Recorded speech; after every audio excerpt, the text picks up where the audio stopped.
Hello, hello, bonjour à tous, j'espère que vous allez bien, c'est Arima Code. Aujourd'hui, nous allons continuer sur notre série de vidéos sur le JavaScript et aujourd'hui, nous avons pour thème les bases de JavaScript.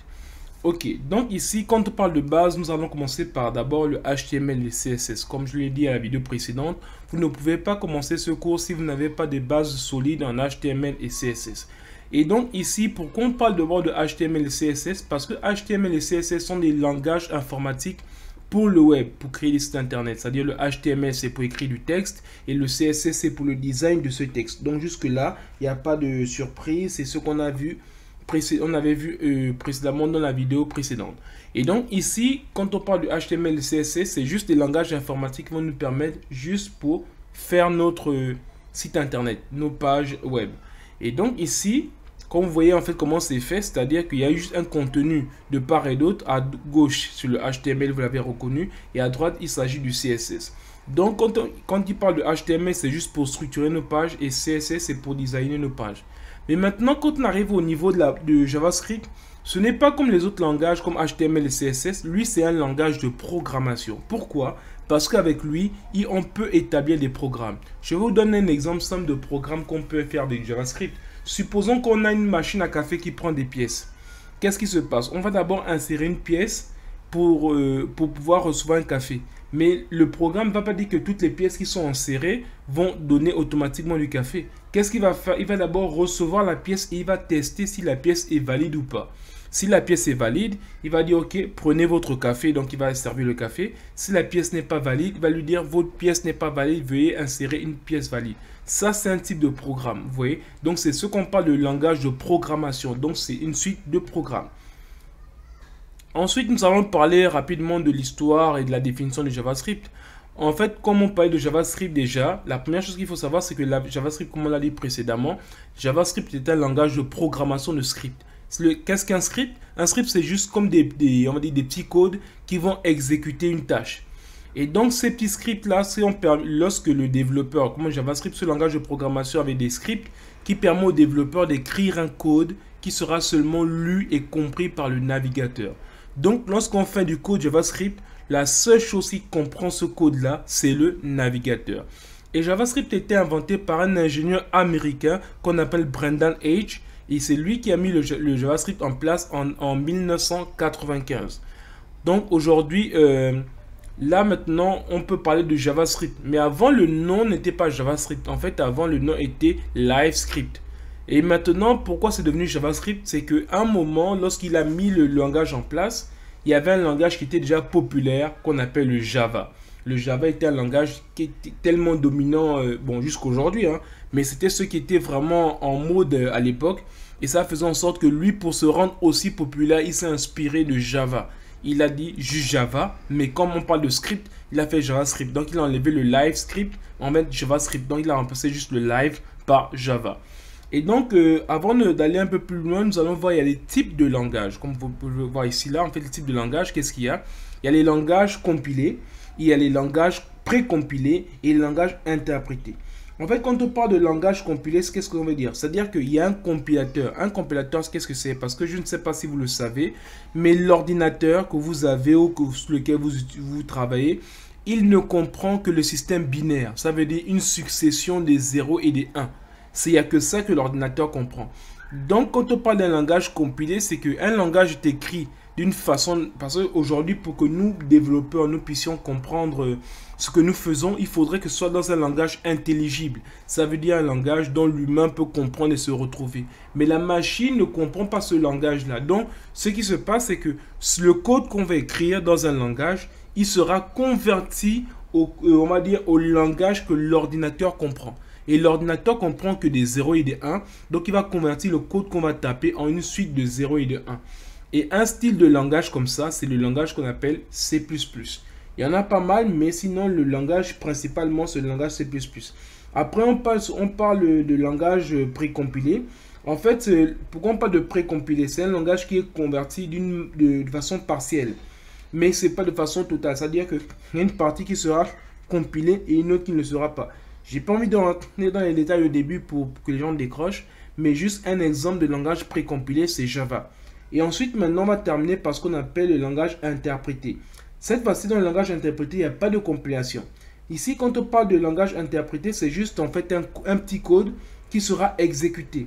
Donc, ça veut dire qu'il sera, comme on parle les interprètes, c'est-à-dire qu'ils vont prendre un truc, une partie de, on va dire, une phrase qui a été dite par exemple en anglais et il va le traduire en français par exemple. C'est là où on parle d'interprétation. Ne vous inquiétez pas, on reviendra là-dessus, mais c'est juste pour que vous sachiez que lorsqu'on parle des langages compilés, il y a le C++, le langage précompilé, il y a le Java, le langage interprété, il y a le JavaScript. Ici maintenant, quel est le lien entre le Java et le JavaScript? Comme je vous ai dit précédemment, le monsieur dans Brandon, il s'est inspiré de Java, il a appelé JavaScript, mais dans le fond, il n'y a rien en commun. La seule chose de commun entre le Java et le JavaScript, c'est juste le nom, mais rien d'autre. Donc, ne confondez surtout pas JavaScript à Java, parce qu'il y a des gens qui sont écœurés quand ils entendent ça. Donc, JavaScript, ce n'est pas Java, Java, ce n'est pas JavaScript. Vraiment savoir qu'ils sont totalement distincts et ils ne font pas la même chose. Donc ensuite, maintenant, nous allons parler de la relation client-serveur. Pourquoi on parle de client-serveur? Parce qu'avant de parler de JavaScript, il faut comprendre ce principe-là.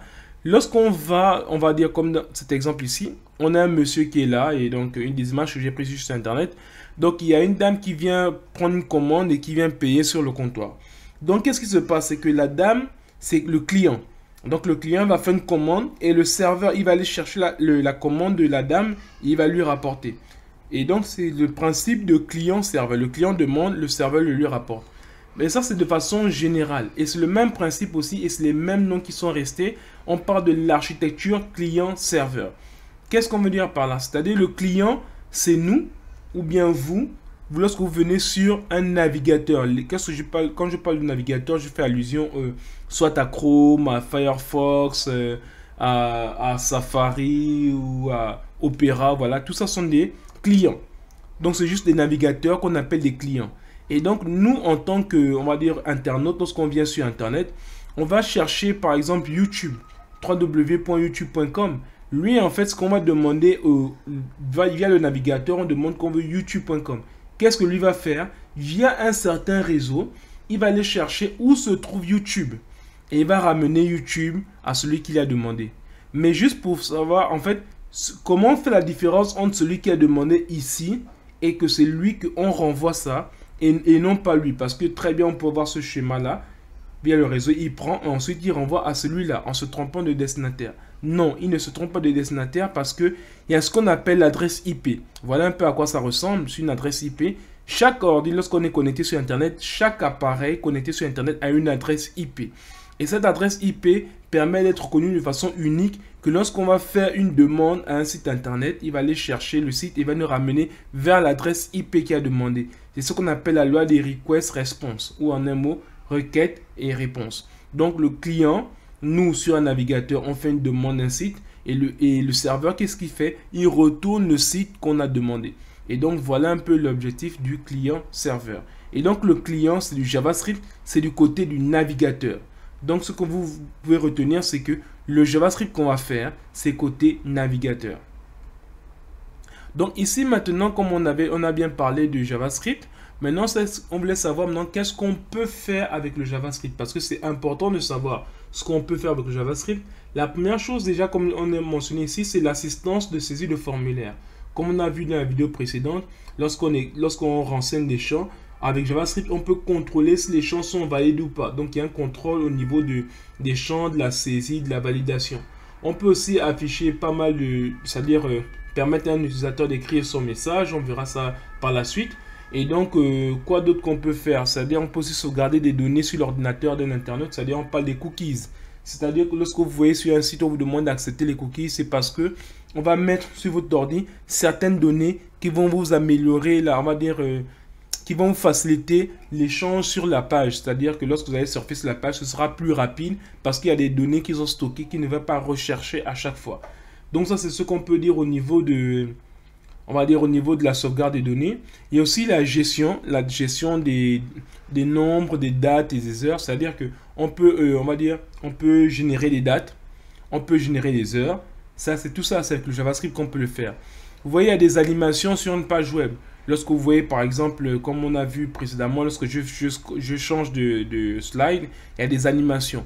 Et toutes les animations que vous verrez sur une page web, c'est fait en JavaScript. Et d'autres choses qu'on peut voir aussi au niveau de JavaScript, lorsqu'on peut créer des jeux aussi, on verra ça s'il y a 8 ans, on pourra créer un petit jeu comme Mario en JavaScript uniquement. Donc voilà ce qu'on peut faire aussi rapidement aussi au niveau de JavaScript. Il y a par exemple au niveau de la saisie des données. Saisie des données, on peut faire comme vous voyez sur Excel. Avec JavaScript, on peut faire du Excel. Si aussi il y a du temps et si vous le voulez, je pourrais vous montrer comment on fait du Excel avec JavaScript. Et après, maintenant, on va terminer par ce qu'on appelle des requêtes asynchrones envers le serveur. Qu'est-ce que des requêtes asynchrones? C'est-à-dire, quand on parle d'abord de synchrone, ça veut dire en même temps. Asynchrone veut dire avec un temps de retard ou un décalage. Quand je parle, par exemple, vous voyez, lorsqu'on veut, par exemple, télécharger on va dire des images, qu'est-ce qui se passe sur l'ordinateur? Il télécharge la première image, ensuite la deuxième, ensuite la troisième, ensuite la quatrième, ensuite la cinquième. Donc, il fait de façon, ça veut dire une après l'autre et ainsi de suite. Tandis qu'avec JavaScript, on peut faire les deux en même temps. Au lieu de télécharger 5 images les unes après les autres, il peut télécharger les 5 en même temps. Donc, vous verrez un peu des exemples un peu concrets sur les parties asynchrones ou avec un certain décalage. Donc, JavaScript est assez puissant. Et donc là, maintenant, nous allons aussi voir les limites du JavaScript. Parce qu'avec JavaScript, on peut faire pas mal de choses, oui, c'est vrai, mais on ne peut pas tout faire non plus. Par exemple, comme là, il y a certains éléments énoncés, comme pour accéder au disque dur d'un utilisateur, il faut forcément qu'il vous donne accès à ça. S'il ne vous donne pas, vous ne pouvez pas avoir accès à un disque dur. Ou bien vous voyez, lorsqu'on vient sur un site internet, il y a des cookies. En fait, il y a des espaces dans notre navigateur qui sont réservés aux cookies. Et donc, si on a par exemple, nous, sur YouTube, il y a des cookies. Si on va par exemple sur Google, il y a d'autres cookies. Mais un utilisateur, on va dire sur YouTube, on ne peut pas aller chercher les données qui sont de Google Chrome parce que ce n'est pas le même site. Chaque site a on va dire, a ses données, a ses cookies. Donc, un site ne peut pas aller chercher les cookies dans un autre site, sur notre espace, sur notre ordinateur local. Donc, il n'est pas possible aussi on va dire, de mettre un virus ou un logiciel de s'installer et d'effacer des fichiers ou des trucs comme ça. Ça, c'est pas du JavaScript. Si vous voyez des choses comme ça c'est des trucs comme d'autres langages, ainsi de suite, mais pas JavaScript. Et aussi, JavaScript n'a pas pour but, ne peut pas faire planter un navigateur. Donc, ça, c'est pas JavaScript. Et le dernier élément aussi, lorsque vous voyez des trucs qui abîment des ordinateurs, ou qui détruisent un certain matériel de l'utilisateur, ça, c'est pas le JavaScript qui fait ça.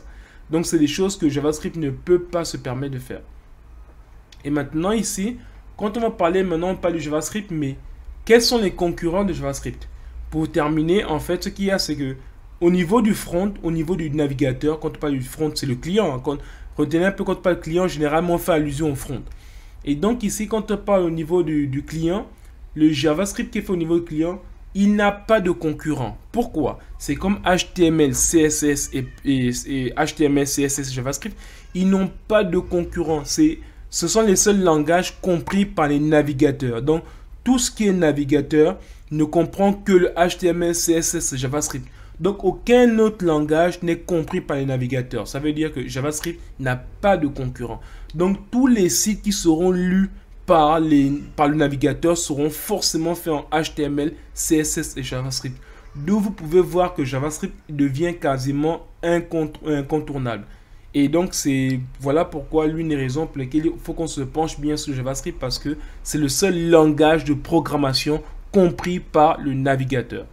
Ensuite, maintenant, au niveau du back, vous savez, au niveau serveur, comme je vous l'avais vu, il y avait des requêtes qui partaient vers le serveur qui renvoyait des réponses. Mais on peut faire aussi JavaScript côté serveur, ce qu'on appelle Node.js. Il y a le PHP aussi, il y a le Java et il y a le C#. Tous ceux-là, ils sont concurrents. Donc, côté serveur, il y a beaucoup de langages qui font presque les mêmes choses. Mais au côté, on va dire, côté client, côté front, JavaScript est unique. Donc, voilà pourquoi il n'a pas de concurrent. Donc, nous sommes arrivés au terme de notre deuxième vidéo sur rapidement quelques bases de JavaScript. Et je vous donne rendez-vous à la vidéo prochaine où nous allons commencer à coder en JavaScript. Merci.